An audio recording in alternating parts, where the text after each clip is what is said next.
What's going down, D-Gens? Back and getting ready for week one of the actual regular NFL season. No more of this preseason coaching, not really coaching bullshit. Oh, God. Terrible way to finish the preseason, but fuck it happens.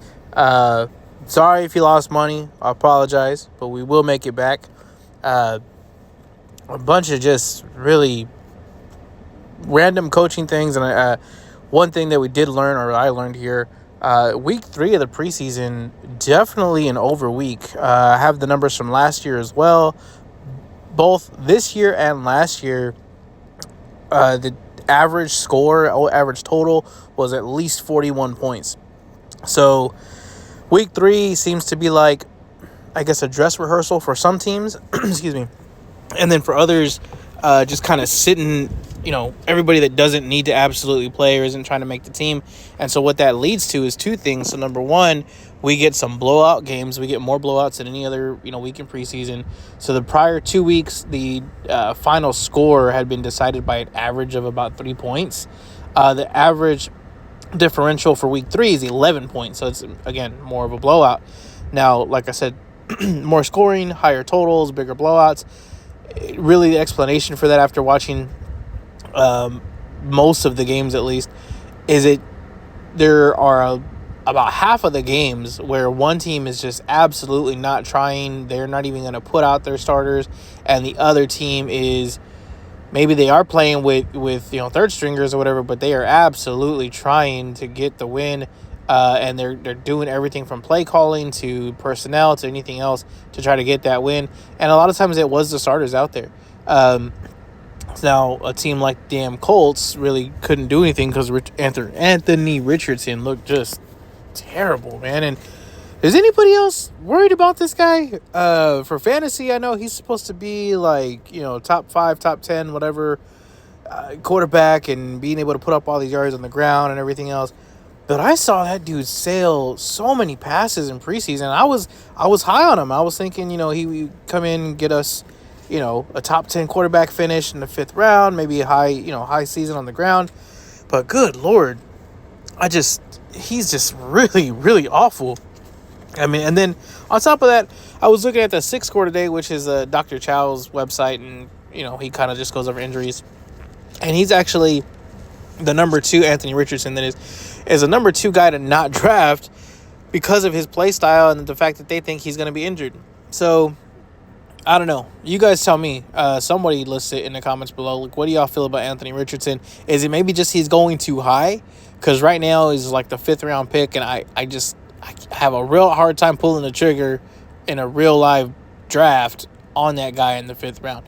But anyways, let's get to the picks. Let's talk about week 1, and then we're going to have another video next week. Let's recap preseason. So let's just get the losses out of the way first of all. So there is, we went 1-4, which again sucked ass.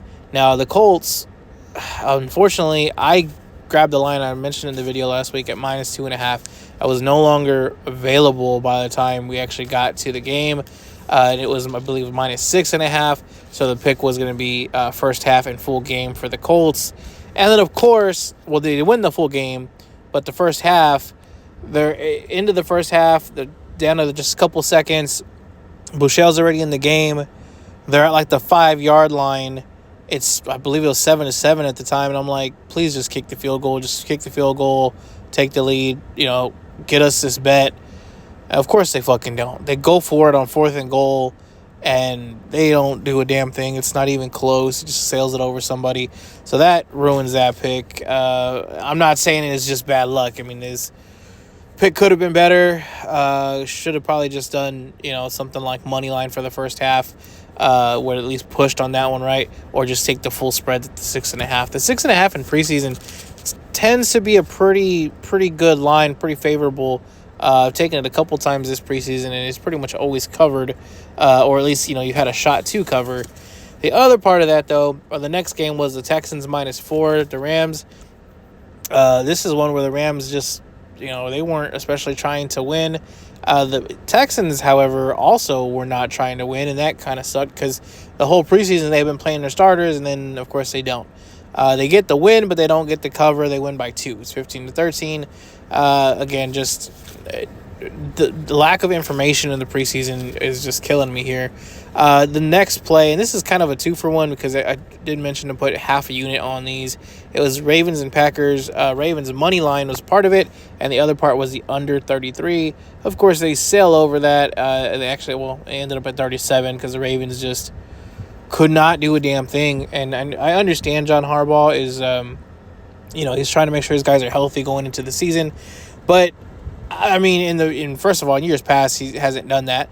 But secondly, I feel like it has gone a little bit too far with some of these teams with these guys not playing games. There's no way that you're going to tell me that guy is not at least a little rusty coming into the regular season. And that's something that I think we should play on is the first half unders for some of these teams that did not have their starters play at all in the preseason. And that's a big one to me because guys like Patrick Mahomes are playing in the preseason. They're playing like some serious minutes in the preseason. And so if that guy, is 3-time Super Bowl winner, back-to-back winner, undoubtedly the best quarterback in the NFL, can play fucking preseason, but Dak is not, no, he's going to sit out. Lamar Jackson's going to sit out all of preseason. I mean, why? At least give us a quarter, right? At least give us a couple fucking series. This guy needs work. I know he's good. I know he is. But you still got new linemen in there. You still got new pieces in there. You should have at least somewhat of a different scheme coming in. Give him a couple of reps. Let him get used to it. I am fairly positive, and like I said, we'll probably end up having to put something on this. The first half of all of their games where you see these guys just not playing preseason at all, we should be able to take the team under or the full, the under, because it's just going to take, and maybe it is just a half. Maybe they don't need the whole game, but at least a quarter or a half, you're going to see this guy shaking off rust. And I can see it right now, and I'm calling it right now, and we'll revisit that part next week. But either way, both of those are losses. And then the lone win on the week is the Jets money line. Luckily, the Jets money line was at plus 125, so we recovered, some of it. That Ravens-Packers, the Ravens money line was also a dog, so we didn't have to pay the vig on that one. So, anyways, that was the last week of preseason. Going into the week 1 of preseason, week 1 of the regular season, there's 2 plays on here. If you're looking at your screen, there's really 4 listed, but there's 2 that I actually feel comfortable with, and these lines have changed since I took them and talked about them earlier in the offseason. So, number 1, and my favorite play, is Panthers at Saints, under 41 points. It's currently at 40, and I still love it at the under 40. So we have 2 teams that want to run the ball. The Saints, Dennis Allen has obviously proven he wants to run the ball. He wants to do a lot of short underneath stuff. The Panthers and Dave Canales, he's one of the heaviest run coaches in the entire NFL. We know that that's what they want. Yes, Bryce Young looked better in the limited time he had in preseason, but they want to use the run game. Dave Canales has not changed in all of his time in the NFL. He's going to be a run-first coach. And then secondly, the Saints, the way that they play their game is if and when they are up in a game, and you can go back since Dennis Allen took over this team, he does not stomp on somebody's throat. He will sit there and milk that lead, and you even saw it in the preseason. He is totally fine with just, okay, we're up by 7, we're up by 10, we're going to run, punt, run, punt.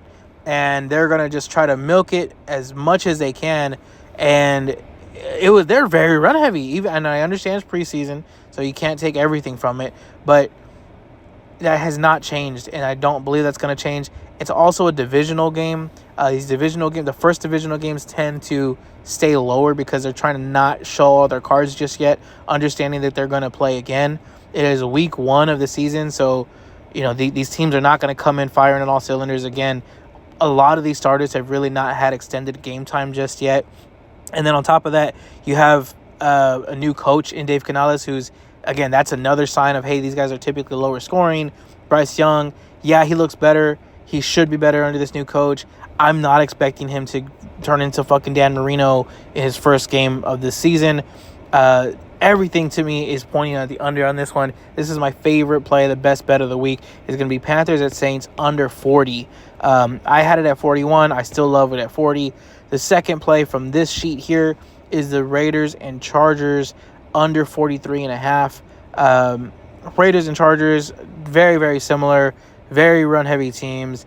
Brand new coach in Harbaugh for this team at least. And then, again, Antonio Pierce, not brand new, but he's proven us he wants to run the ball. Two teams that are just going to play it slow.